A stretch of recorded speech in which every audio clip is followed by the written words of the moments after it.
Today's topic is suction machine, a comprehensive overview, its principles, types, applications, and care.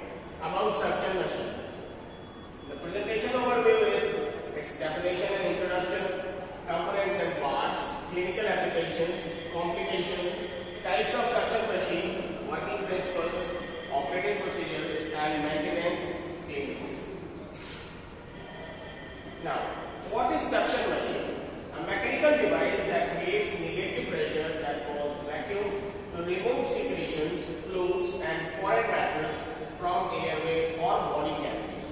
Means एक mechanical device जो negative pressure को create करके इस तरीके से जिसको हम वैक्यूम कहते हैं, जो बॉडी के अंदर जो सिक्रेशंस होते हैं, फ्लूइड्स होते हैं या फॉरेन मैटर्स होते हैं, आइदर एयरवे सांस के रास्ते में या बॉडी की किसी कैविटी में, उसको निकालने के लिए जो डिवाइस हम अप्लाई करते हैं, यूज करते हैं, उसको सक्शन मशीन कहते हैं. It is also known as aspirator, mucus extractor, vacuum aspirator और portable suction unit, and it is used interchangeably across clinical settings. ठीक है, इसका प्राइमरी पर्पस क्या है? Maintain airway patency by clearing mucus, blood, vomit and other obstructions that compromise breathing और surgical visibility. Means इस जो airway को maintain करना या उसकी पोटेंसी को मेंटेन करना, किसके द्वारा?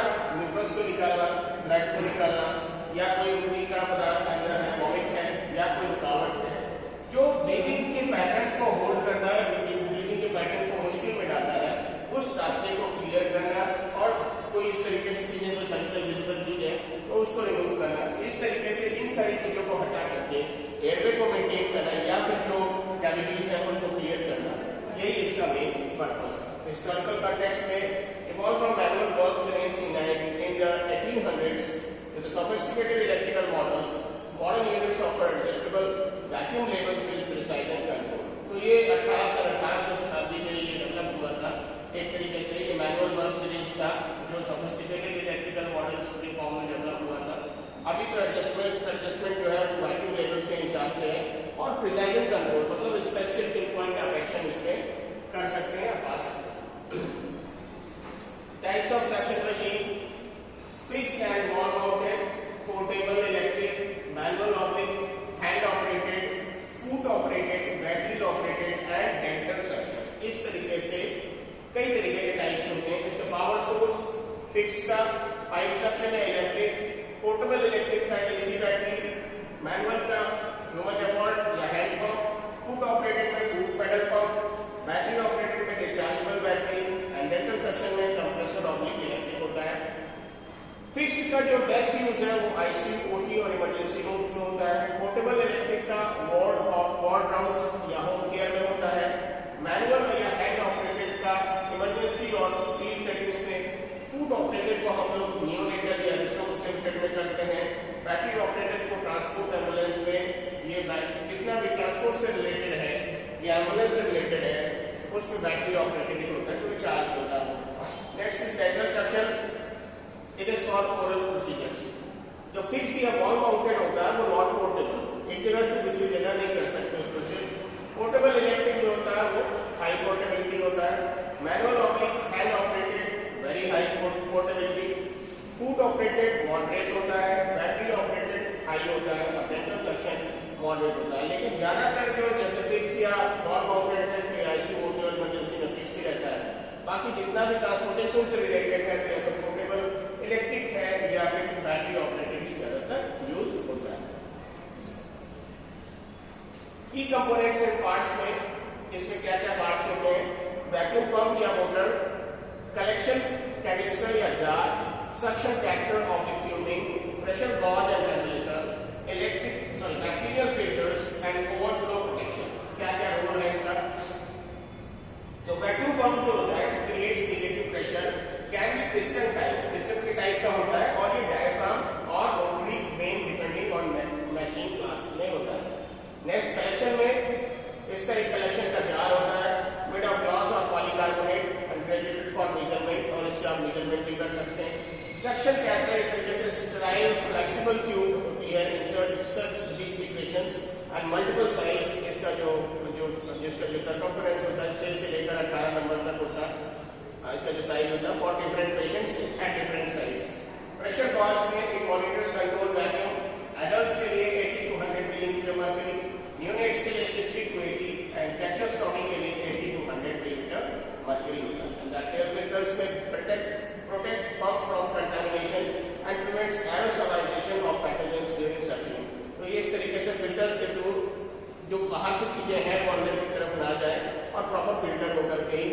उसमें पहुंचे। नेक्स्ट ओवरफ्लो प्रोटेक्शन में safety float wall stop suction before fluid reaches the pump and preventing pump damage, तो पंप को डैमेज होने से रोकता है।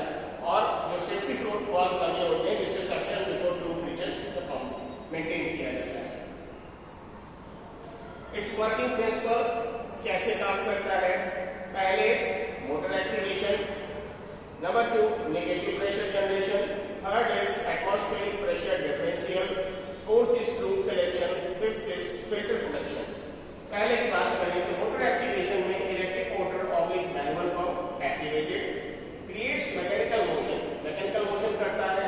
नेगेटिव प्रेशर में pump creates vacuum inside sealed system, जो सील्ड सिस्टम होता है उसमें नेगेटिव प्रेशर वैक्यूम क्रिएट करता है एंड लोअरिंग इंटरनल प्रेशर, और इंटरनल प्रेशर को कम करता है बिलो एटमॉस्फेरिक प्रेशर से कम करता है। फिर एटमॉस्फेरिक प्रेशर डिफरेंशियल में higher atmospheric pressure outside forces fluid secretion from catheter towards low pressure canister, तो हायर से लो की तरफ आता है। Next is fluid collection, secretion travel through tubing and collected into the sealed canister, तो secretion जो होता है जो ट्यूबिंग के थ्रू आकर के सील्ड कैनिस्टर में या जार में कलेक्ट होता है।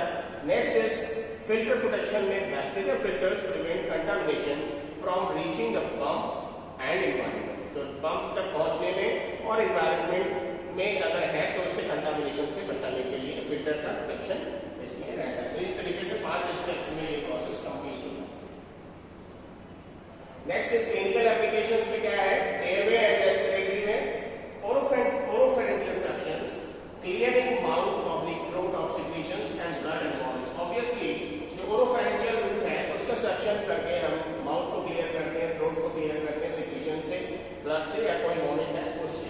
नेक्स्ट नेसोफेरिंजियल जो सक्शनिंग है inserting through nose to clear post nasal secretions, post nasal secretions को क्लियर करने के लिए नाक के रास्ते से हम ट्यूब डालते हैं और पोस्ट नेजल सिक्रीशंस को एक तरीके से सक करते हैं। फिर एंडोट्रैक्टल सक्शन में via ET tube in ventilated intubated patient, और जब एंडोट्रैक्टल ट्यूब पड़ी है तो उसका सक्शन पेशेंट की ट्यूब के थ्रू करते हैं। नेक्स्ट इज टेटस्टमी में, टेटस्टमी केयर में मेंटेनिंग टेटस्टमी ट्यूब पेटेंसी, तो अगर टेटस्टमी ट्यूब पड़ी हुई है तो उसमें फिर टेटस्टमी ट्यूब के थ्रू सक्शन करते हैं ताकि ट्यूब की पेटेंसी मेंटेन रहे। नियोनेटल में clearing airways of meconium oblique mucus at birth, जब भी बेबी डिलीवर होता है तो उसके मुंह में मेकोनियम या म्यूकस होता है तो उसको रिमूव करने के लिए, हटाने के लिए हम नियोनेटल जो बेबी होता है उसको जो है उसका एयरवे क्लियर करने के लिए भी सक्शन करते हैं। सर्जिकल एंड अदर यूजेस में operative fields removing blood and fluid during surgery for visibility, जब भी आप सर्जरी होती है कोई तो उसमें ब्लड का कलेक्शन होना या कोई वहाँ पे फ्लूइड का कलेक्शन होना, तो उसको रिमूव करने के लिए जरूरत इसलिए होती है क्योंकि नेक्स्ट जो पार्ट ऑफ ऑर्गन है जिसमें सर्जरी हो रही है तो वो अगर वहाँ पे क्लियर नहीं होगा तो आगे प्रोसेस कैसे करेंगे, इसलिए सक्शन वहाँ पे उस चीजों का जरूरी होता है। फिर wound suctioning, negative pressure wound therapy that is called एंटीडब्ल्यू होती है। नेक्स्ट डेंटल प्रोसीजर्स में saliva injector, high volume actuator for oral suctioning, thoracic drainage में chest tube suction for pneumothorax and pleural effusion, and gastric lavage में gastric contents removal in poisoning and overdose cases, इसमें काफी ज्यादा use होता है। Next is step by step operating procedures में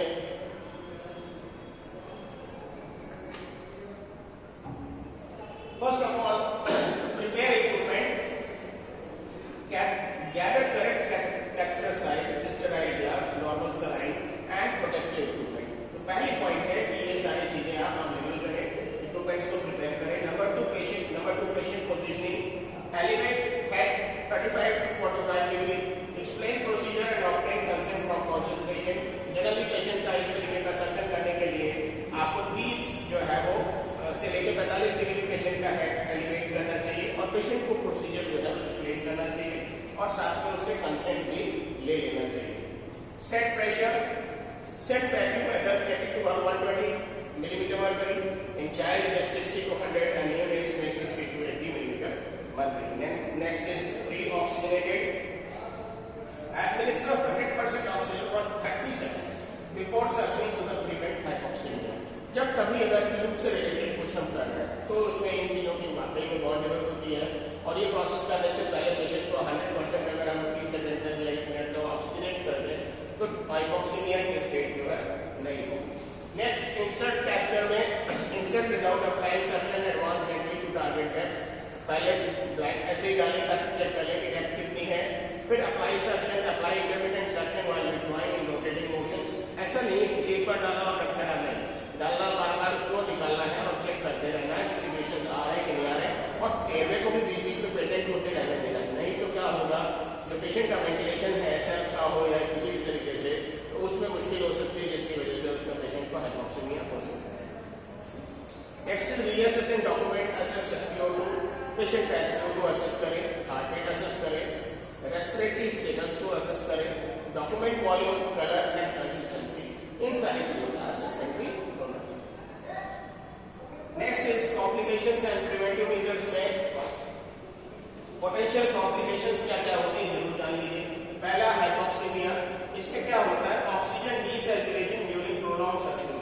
अगर लंबे समय तक सक्शन करते हैं तो ऑक्सीजन उस समय विड्रॉ रहता है, तो पेशेंट हाइपोक्सिमिया में जा सकता है, मतलब उसके ब्लड के अंदर ऑक्सीजन की मात्रा कम हो सकती है।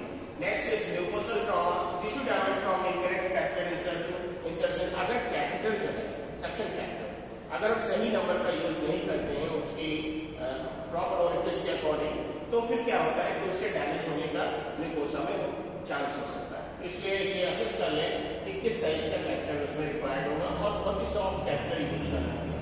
Cardiac डिसरिथमिया, vagal stimulus causing bradycardia, एक कंडीशन ये भी होती है, इसके सक्शन की वजह से वेगल स्टिमुलेशन होता है और जिसकी वजह से ब्रैडीकार्डिया मतलब हार्ट रेट कम हो सकता है। इंक्रीज्ड इंट्राक्रेनियल प्रेशर, इसके stimulation and valve of response भी इसमें क्रिएट हो सकता है। नेक्स्ट, इन्फेक्शन में cross contamination from non sterile technique, atelectasis means collapse of alveoli from excessive negative pressure. अगर बार-बार उसमें करते रहते हैं सक्शन के लिए हम कैथेटर को इंट्रोड्यूस, तो नेगेटिव प्रेशर जनरेट होने के कारण जो एल्वियोलाई होती है वो कोलैप्स हो सकती है, that is called atelectasis. Incomplete expression of alveoli is called atelectasis. तो ये एक कंडीशन भी बहुत ही खराब कंडीशन होती है, इसलिए बहुत केयरफुल ऑब्जर्व करना चाहिए। प्रिवेंशन स्ट्रेटजीज में pre oxygenate before suction, limit to 10 to 15 second per pass. याद रखिए, पेशेंट को पहली बार तो सक्शन करने से पहले उसको प्रॉपर्ली प्री ऑक्सीजनेट करें और 10 से 15 सेकंड हर बीच में कैथेटर थोड़ा सा use appropriate catheter size, obviously catheter size proper appropriate use करें। इनर डायमीटर 20 ट्यूब का उसके according, and monitor ECG and SpO2 continuously during procedures. और जब भी आप इस प्रोसीजर को करते हैं तो पेशेंट का ECG और सैचुरेशन जरूर असेस करते रहें। Use sterile technique and change catheter between pass, और अगर स्टेराइल टेक्निक यूज करें, कोई भी ऐसा अनस्टेराइल प्रोसीजर ना करें, और साथ में बीच में जो भी कैथेटर आप यूज करते हैं अगर कुछ उसमें इश्यूज है तो चेंज भी कर सकते हैं। Next, limit suction pressure to recommend ranges from patient age. तो सक्शन प्रेशर कितना हो एज के अकॉर्डिंग उसमें सेट होना चाहिए। Next is allow patient to recover between suction passes. तो पेशेंट को रिकवर होने का भी बीच में जब सक्शन पास हो तो जरूर देना चाहिए, नहीं तो फिर कोलैप्स हो सकता है या फिर चोकिंग हो सकती है, उसकी वजह से आगे और मेजर कॉम्प्लिकेशंस हो सकते हैं। Catheter selection and pressure guide में patient category, catheter size, suction pressure and maximum duration. जब भी कभी प्रीमैच्योर नियोनेट का करते हैं तो 5 to 6 नंबर का होना चाहिए size, suction pressure 40 to 60 millimetre and it's max duration is 5 second. In neonates and infant जो नंबर होता है उसकी 6 to 8 होना चाहिए, and the suction pressure should be 60 to 80 millimetre mercury and max duration is 5 to 8 second. Toddler के लिए that is 1 to 3 years, इसकी fitness जो सर्कमफ्रेंस होता है 8 to 10 numbers, 60 to 100 millimetre mercury 8 to 10 seconds के लिए करते हैं। चाइल्ड जो 3 से 12 साल के हैं उनमें 10 से 12 नंबर का कैथेटर यूज करते हैं, और 80 से 100 मिलीमीटर मर्क्यूरी इसका प्रेशर करते हैं और ये 10 सेकंड के लिए करते हैं। एडोलेसेंस में 12 to 14 नंबर्स सक्शन कैथेटर और 80 to 120 मिलीमीटर मर्क्यूरी प्रेशर और 10 to 15 सेकंड्स इसमें हम मैक्स ड्यूरेशन रखते हैं। एडल्ट्स में जनरली हम 14 to 16 यूज करते हैं और प्रेशर जो रखते हैं 100 से 120 मिलीमीटर मर्क्यूरी, और जो ड्यूरेशन होता है 10 से 15 सेकंड तक कर सकते हैं। Next is maintenance and infection control में डेली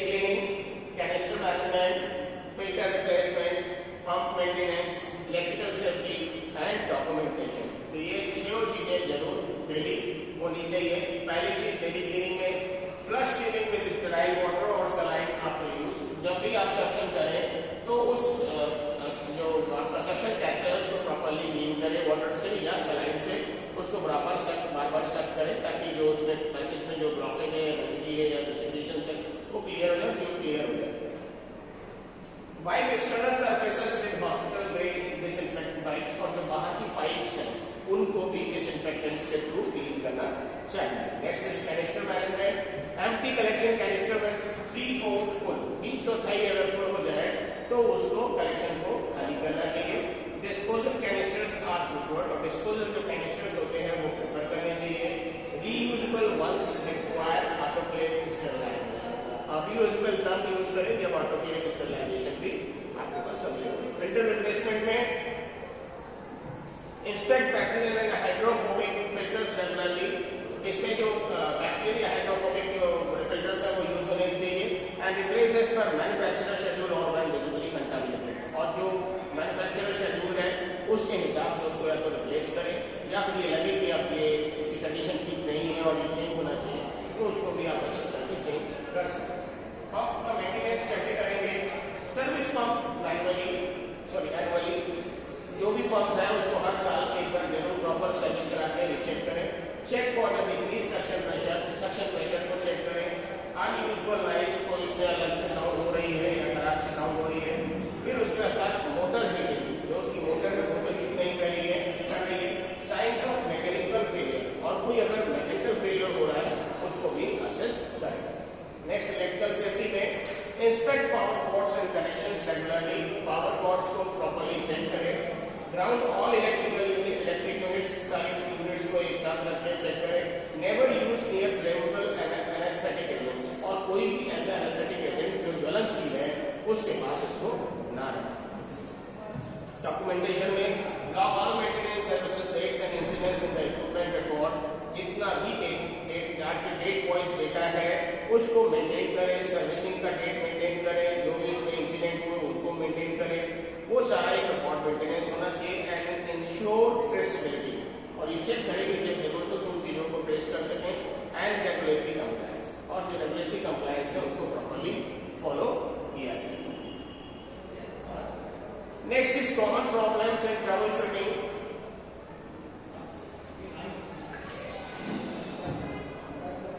प्रॉब्लम में नो और वीक सक्शन, कॉज क्या हो सकता है? Block catheter, loose connections. Solution check and clear during tighten all connections, ठीक है। सक्शन प्रेशर टू हाई, अगर बहुत हाई है तो क्या है पॉसिबिलिटी? रेगुलेटर मॉल फंक्शन हो सकता है। Adjust regulator, replace if faulty, adjust करें रेगुलेटर को, और अगर फॉल्टी है तो रिप्लेस करें या बदल दें। नेक्स्ट कैनिस्टर ओवरफ्लो, जार जो है ओवरफ्लो होता है। मिस्ड एम्पटिंग, रैपिड सिक्रेशन, ये इसके कॉज हो सकते हैं। और इसको सॉल्यूशन क्या है? एम्प्टी प्रॉम्प्टली, जल्दी खाली करें। यूज ओवरफ्लो प्रोटेक्शन फ्लोट, और ओवरफ्लो प्रोटेक्शन फ्लोट के लिए इसमें मेंटेनेंस करें। Next unusual noise from pump के कारण क्या हो सकते हैं? कोई वॉट पिस्टन कोई इसका फट गया है, या डायफ्राम या एयर लीक है, इसको कैसे मैनेज करें? सर्विस पंप की सर्विस कराएं। Check seals and tubing, seals और ट्यूबिंग को चेक करें। कैथेटर कीपिंग में इनकरेक्ट स्टोरेज, गलत तरीके से स्टोर किया, या रॉन्ग साइज अगर उसका पाइप यूज किया उसके कारण से हो सकता है, तो use appropriate size catheter use करें। एंड स्टोर अनकर्ल्ड, और जो कर्ल्ड ना हो उसको स्टोर करें, मेंटेन करें। इन्फेक्शन एंड कंटामिनेशन में नॉन स्टेराइल टेक्निक यूज करें। And reinforce sterile protocol, check filter integrity, अगर स्टेराइल प्रोटोकॉल इन्फोर्स करें, रीइंफोर्स करें, और साथ में फिल्टर की इंटीग्रिटी को भी चेक करें ताकि फिल्टर प्रॉपर्ली फंक्शन कर रहा है कि नहीं कर रहा है। इन्फेक्शन प्रिवेंशन एंड कंट्रोल में स्टैंडर्ड प्रिकॉशंस क्या होने चाहिए? Use gloves, mask, goggles and gown during suctioning to prevent exposure to body fluids. जब भी पेशेंट कोई इंट्यूबेटेड है, एंडोट्रैकियल ट्यूब पड़ा है या ट्रैकेस्टमी पड़ा है, या पेशेंट का कंडीशन ऐसा है कि जो बहुत अच्छा रिस्पांस नहीं है और क्रिटिकल स्टेज में है, तो उस स्टेज में ये सारी चीजें आपको जेंटली अप्लाई करनी चाहिए, याद रखिए। फिर सिंगल यूज कैथेटर में open suction catheters are single use only once it is being open, एक बार खोल दिया तो फिर उसको यूज करके हटा देना है। क्लोज्ड इनलाइन सिस्टम में be used for 24 to 72 hours as per protocols, और क्लोज्ड जो इनलाइन सिस्टम्स हैं 24 से 72 घंटे यूज की जा सकती है एज पर प्रोटोकॉल। फिर next is waste disposal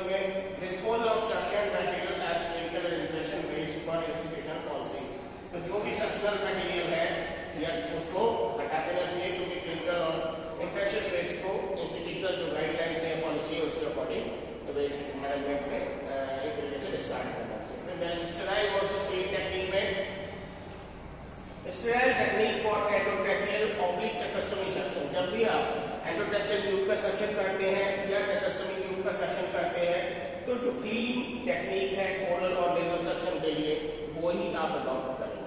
suction catheter को इधर उधर टच नहीं होने देना है, कोई भी फाउल मटेरियल से टच नहीं होने देना, किसी बॉडी पार्ट से नहीं टच होने देना। सक्शन करके क्लीन करके फिर से रिपीट सक्शन करना है, जितनी बार अलाउ हो उसके बाद उसको विड्रॉ करना। नेक्स्ट, हैंड हाइजीन में perform WHO 5 moment of hand hygiene before and after all suctioning procedure. जो WHO के 5 मोमेंट्स हैं उनको हमको फॉलो करना चाहिए हैंड हाइजीन के लिए, हर सक्शन के पहले और बाद में। Next is environment, wipe down suction and unit surfaces with chlorine based or facility approved disinfectant between patients। तो wipe down करें सक्शन यूनिट को सरफेस पे और क्लोरीन बेस्ड और फैसिलिटी अप्रूव्ड डिसइंफेक्टेंट यूज करें। नेक्स्ट, स्पेशल कंसीडरेशंस क्या ध्यान रखने हैं। पीडियाट्रिक पेशेंट्स में क्या करेंगे, यूज स्मॉलेस्ट इफेक्टिव कैथेटर, जो स्मॉल और इफेक्टिव कैथेटर हो और बहुत सॉफ्ट हो उसी को यूज करेंगे। Suctioning is more distressing, suctioning के कारण क्या होता है, बहुत डिस्ट्रेस होता है। रीअश्योर चाइल्ड, उस बच्चे को रीअश्योर भी करें। And limit duration strictly to 5 minutes, 5 से 8 सेकंड से ज्यादा ना करें। पेरेंट्स में असिस्ट इन काम, और पेरेंट्स को इन्वॉल्व करना चाहिए बच्चे को काम करने के लिए शामिल करने के लिए। न्यूनेट्स एंड एनालिसिस में क्या करें, suction only when clinically indicated, suction तभी करें जब क्लिनिकली इंडिकेशन हो। एंड अवॉइड रूटीन सक्शनिंग, और रूटीन सक्शनिंग को अवॉइड करें। यूज मिनिमल प्रेशर, कम प्रेशर यूज करें। And brief duration to prevent intraventricular haemorrhage, और कम समय के लिए करें, क्योंकि ज्यादा समय के लिए करते हैं तो म्यूकोसा डैमेज हो सकती है और इंट्रावेंट्रिकुलर हेमरेज भी हो सकता है। हेड इंजरी या इंट्राक्रेनियल प्रेशर अगर है तो सक्शनिंग इंक्रीज आईसीटी ट्रांजिएंटली, अगर सक्शनिंग करते हैं तो इंट्राक्रेनियल प्रेशर बढ़ सकता है। प्री ऑक्सीजनेट, पहले पेशेंट को ऑक्सीजनेट कर ले, अच्छे से ऑक्सीजन दे ले थोड़ा। Use lidocaine instillation if order, और अगर ऑर्डर है तो लिडोकेन का यूज कर सकते हैं, जिसको हम लोकल एनेस्थीसिया कहते हैं। And minimise stimulation and duration, but overall ज्यादातर केसेस में यूज नहीं करते हैं, ठीक है। एक मिनिमाइज स्टिमुलेशन एंड ड्यूरेशन, इसके कारण से जो स्टिमुलेशन होता है वो कम हो सकता है। होम केयर सेटिंग्स में care givers must be train in sterile techniques, जो उसकी केयर देने वाले हैं उनको स्टेराइल टेक्निक के विषय में पूरा बताना। इक्विपमेंट क्लीनिंग कैसे करना है, इमरजेंसी मैनेजमेंट कैसे करना है, वो सारी चीजें भी पहले से केयर देने वाले को सिखाना या बताना समझाना चाहिए। फिर regular professional reassessment is essential, और रेगुलर बेसिस पे जो प्रोफेशनल रीअसेसमेंट है, जो उससे रिलेटेड जानकार आदमी है या एक्सपर्ट है या कोई टेक्निकल स्टाफ है, उससे उसका गाइडेंस प्रॉपर लेना जरूरी होता है, क्योंकि कोई टेक्निकल अगर फॉल्ट होती है तो उसकी वजह से इसके कारण से लाइफ थ्रेटनिंग कंडीशन भी क्रिएट हो सकती है। फाइनली की टेकअवेज में ये 5 पॉइंट है, आपको हमेशा याद रखना चाहिए। पहला, suction machines are vital for airway clearance in clinical and emergency setting, मतलब क्लिनिकल और इमरजेंसी सेटिंग में एयरवे को मेंटेन रखने के लिए सक्शन मशीन का बहुत बड़ा रोल है। Number 1। Number 2, regular maintenance and injection control ensures optimal device performance, और अगर डिवाइस का रेगुलर मेंटेनेंस हो और इन्फेक्शन कंट्रोल की टेक्निक को हम अडॉप्ट करते हैं तो डिवाइस की लंबे समय तक परफॉर्मेंस हम बेहतर तरीके से बना सकते हैं। Correct catheter selection and technique prevent patient complications, और अगर करेक्ट मतलब सही तरीके का कैथेटर का सिलेक्शन करें और सही टेक्निक का यूज करें तो हम पेशेंट को कॉम्प्लिकेशन से बचा सकते हैं। Next, trained personnel must follow protocols to ensure patient safety at all times, और ट्रेन्ड पर्सनल को इस प्रोसीजर को फॉलो करना चाहिए और प्रोटोकॉल्स को जरूर फॉलो करना चाहिए। जो रूल्स रेगुलेशंस है सेक्शन के उनको प्रॉपर फॉलो करें ताकि पेशेंट की सेफ्टी को हम ऑल टाइम मेंटेन कर सकें। And last, prompt trouble shooting minimises down time and maintain patient care standards, और जो ट्रबल शूटिंग है उनको मिनिमाइज करें डाउन टाइम में and maintain patient care standards, patient की जो केयर है पेशेंट की उसके स्टैंडर्ड्स को हम मेंटेन करके बहुत अच्छे से रख सकते हैं। And finally, thank you so much.